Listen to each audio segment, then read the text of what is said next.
Oi, Elaine. O tema do nosso trabalho é interação inseto-planta e vamos explicar sobre isso hoje. Vou começar. Os seres vivos eles mantêm várias interações ecológicas entre si e elas podem ser chamadas de interações harmônicas ou positivas ou desarmônicas ou negativas. Nas positivas, os dois lados saem beneficiados. A planta sai beneficiada e o inseto também. Nas negativas ou desarmônicas, a planta pode sair. Eu fiquei responsável pela parte de interação positiva ou harmônica.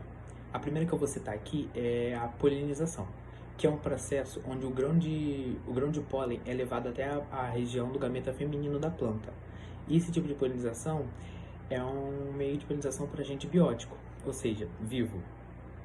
E como que as duas espécies se beneficiam? O inseto ele se beneficia por pegar alimento da planta, o que? O néctar. Quando ele vai lá para pegar o néctar da planta, ele acaba levando consigo o pólen, o grão de pólen. E ao fazer isso em várias plantas, ele acaba reproduzindo elas. Acontece a reprodução das plantas através disso. E é isso que a planta se beneficia, a reprodução e o inseto, o alimento. Agora eu vou exemplificar um pouco dos polinizadores. Eu acho que o polinizador mais conhecido é a abelha. É um inseto que está presente no nosso dia a dia. E uma curiosidade sobre ela é que existem mais de 25 mil espécies datadas ao redor do mundo. Um filme interessante sobre isso, que dá o processo da abelha colhendo néctar, espalhando pólen, é o filme Bee-Movie, que assim, é um desenho animado, mas representa bem a trajetória de uma abelha fazendo o seu papel importante na natureza. É isso. Outro fato interessante sobre as abelhas é que depois que elas picam alguém, elas morrem. E por que isso acontece? Porque o ferrão delas é um prolongamento do abdômen delas. E assim que elas atacam alguém e abandonam aquilo, o ferrão ele arrebenta o abdômen dela, então ela morre. Além das abelhas, existem vários outros tipos de insetos que fazem a polinização. Mas agora eu vou citar alguns tipos de borboletas. Tem a borboleta azul, a borboleta aurora, a borboleta pavão, a borboleta monarca e vários outros tipos de mariposa também. Uma que eu até botei no meu slide foi a mariposa colibri, que ela é muito bonitinha.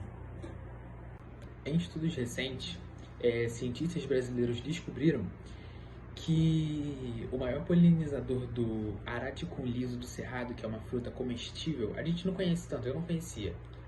Foi até uma oportunidade de eu conhecer uma nova fruta. É muito conhecida lá pelas pessoas que moram por lá. São os besouros da família Chauligonatus fallax. Não são abelhas nem borboletas. O maior polinizador é esse besouro, Chauligonatus fallax. Interessante. Agora eu vou falar um pouquinho sobre a mimercocoria, que é a dispersão de sementes através das formigas. Essa dispersão de sementes é o que? As formigas elas pegam as sementes e levam para longe da planta mãe.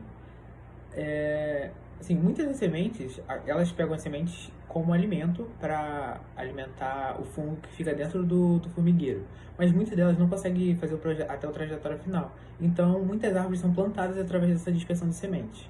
E a planta mãe conquista novos lugares através das formigas. Essa é uma outra interação harmônica entre formigas e plantas.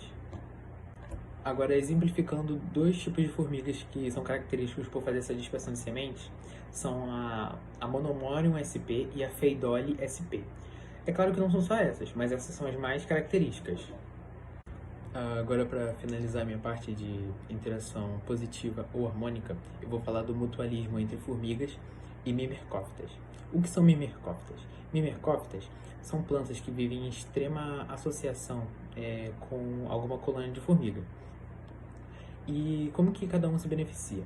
A formiga, ela se beneficia através que a mimercófita dá o abrigo para ela. E a mimercófita, ela fica protegida pelas formigas, já que as formigas exalam um feromônio muito forte que espanta outros tipos de inseto.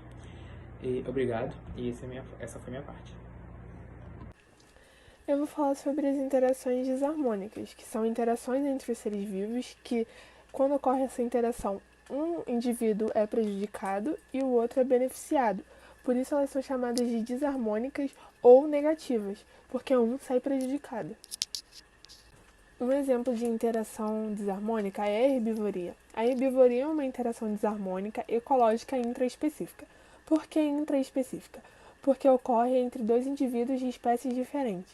E essa interação ela consiste em quando um animal ele se alimenta de uma planta ou parte dessa planta, porque quando ocorre a digestão da planta inteira é considerado predação.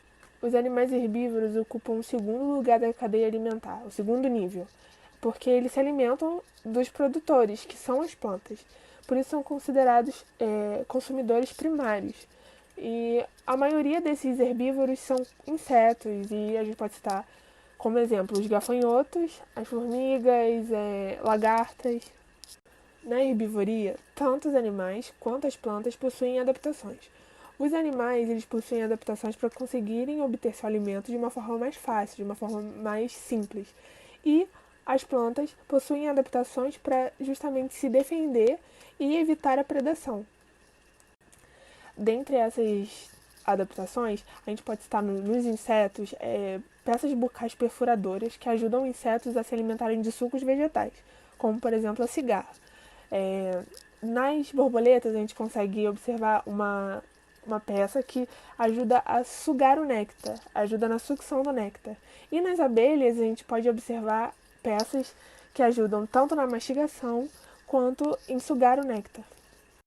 Já nas plantas, para ajudar a combater, a evitar, a se proteger da predação, elas têm espinhos e acúleos e compostos tóxicos que ajudam a prevenir essa forma de destruição da planta. Já em outros animais herbívoros vertebrados, a gente consegue observar dentições para triturar a planta e um sistema digestório com micro-organismos que ajudam na digestão. Agora eu vou explicar um pouco sobre os sugadores de seiva e citar alguns exemplos. A forma de alimentação dos sugadores de seiva é inconspícua comparada ao consumo foliar, ou seja, é quase impossível de ser vista ou percebida. É uma alimentação que se dá pela sucção do conteúdo do floema, a seiva elaborada. Pode provocar danos tanto no retardamento do crescimento da planta ou na injeção de saliva tóxica ou transmissão de viroses. A grande maioria dos insetos sugadores de seiva são da ordem Heteroptera, que se alimentam de estiletes e insetos da ordem Tisanoptera, que se alimentam de estiletes e via raspagem de epiderme. Um exemplo de inseto sugador de seiva é o pulgão. São as pragas mais comuns e atacam tanto grandes plantações quanto os pequenos cultivos de quintal. Suas principais vítimas são brotos e botões de flores. Para causar destruição, atacam a extremidade da planta e retiram as substâncias. Os períodos mais propícios para o pulgão estar em maior incidência são os períodos quentes. Outro sugador de seiva que podemos citar como exemplo são as conchonilhas. As conchonilhas elas recebem esse nome porque elas parecem pequenas conchas. Sua forma de atuação é sugando a parte inferior da folha e também nas fendas. Essa ação ela abre espaço ainda mais para os fungos. E suas principais vítimas ou que ocorrem mais incidências são nas rosas. A gente tem como exemplo também os ácaros. Os ácaros eles existem vários tipos, porém o mais comum é o vermelho, que ataca principalmente as flores. Eles atacam os brotos, as folhas e as pétalas, e atuam principalmente em lugares quentes e secos. Como um exemplo, a gente pode citar o ácaro rajado, que é uma praga do mamão. E por último, a gente tem o exemplo mais popular, que são as lagartas, que se alimentam de brotos, flores e folhas. Elas mastigam os vegetais e ocorre assim a ingestão da planta, um exemplo de herbivoria. Os pesticidas da planta ajudam e atuam no combate dessa praga e ajudam a não prejudicar os vegetais.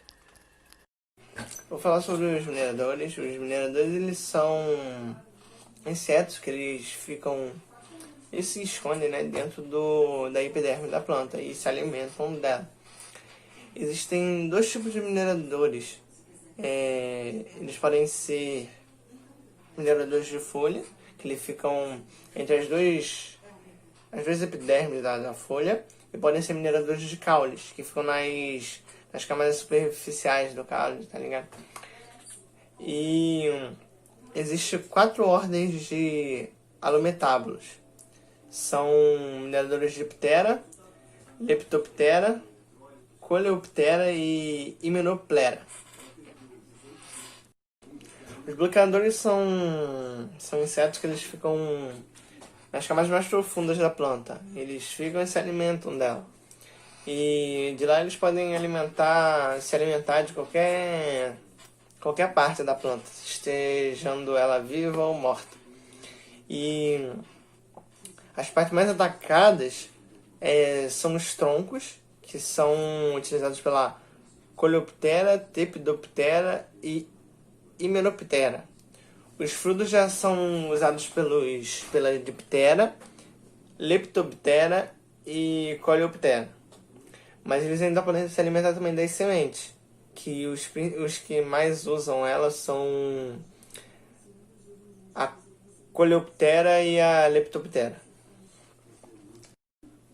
Os gradadores, eles são insetos que eles dão estímulos químicos à planta, causando a hipertrofia delas ou a hiperplasia, com o aumento da quantidade de células. E eles fazem isso causando um maior espaço para que eles possam se desenvolver. A oviposição é a postura e a deposição dos ovos de algumas espécies. E esse processo pode ser influenciado positivamente ou negativamente por fatores ambientais. Isso influenciando a quantidade de ovos, podendo alterar assim a quantidade da população daquele inseto. O percevejo da soja. Os prejuízos resultam da sucção, da seiva dos ramos ou das vagens, limitando assim a produção. E eles também injetam toxinas que provocam a retenção foliar. As plantas carnívoras costumam ficar nos solos que possuem poucos nutrientes, principalmente fosfato e nitratos. O que ela faz?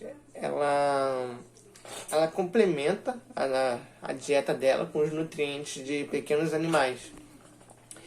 E em volta dela vivem diversas plantas que auxiliam ela na dieta dela, né? Dando nutrientes para ela. As plantas desenvolveram vários mecanismos de defesa.